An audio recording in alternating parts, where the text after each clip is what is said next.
All right, in level one, in our review this week for Objective 25, we have a couple different questions that refer to some things that we've been doing lately. So hopefully this is a refresher for you. In problem number one, we have triangle ABC, and we want to find the ratio of perimeter to area.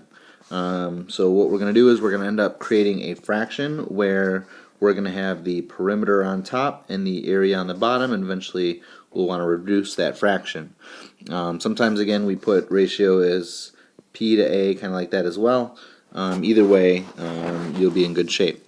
So in this case, we need the perimeter. So perimeter is just going to be the sum of the three sides. So the perimeter is going to be 5 plus 12 plus 13, which is going to be 30. And the area is going to be, in this case, area for a triangle is base times height divided by 2, or 1/2 base times height.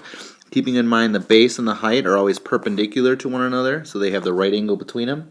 That means the 5 and the 12 are the base and the height, respectively. It really doesn't matter which you call the base, which you call the height.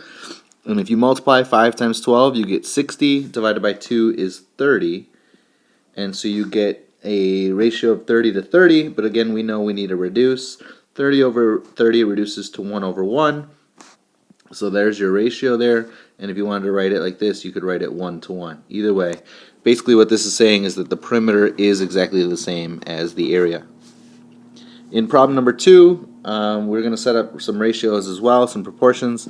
Caitlin can make 3 pies in 125 minutes.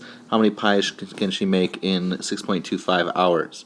So the one big thing to remember, actually two big things. One, when we set up our ratios and we set them equal to each other, we want to make sure that we keep the units the same. So in this case, we have number of pies and time.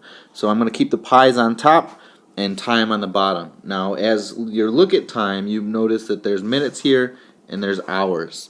We need to have the units be the same. So we could either convert minutes to hours or hours to minutes.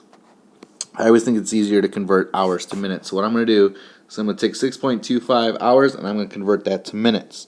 Now, the first thing is to understand that 0.25 hours does not mean 25 minutes.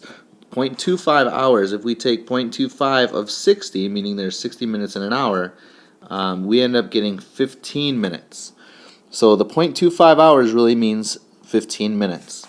And in addition to that, we have 6 hours, which are 60 minutes each. 6 times 60 is 360. So we have the sum of 6 hours, which is 360 minutes, plus the 15, which was the 0.25. We get 375 minutes. So our ratio then becomes 3 pies in 125 minutes is the same or is equal to, we don't know how many pies we can make in 375 minutes. And what we'll eventually do is we'll cross multiply here. We cross multiply 125 times x and get 125x. And then we'll multiply 3 times 375 and we'll end up getting 1,125.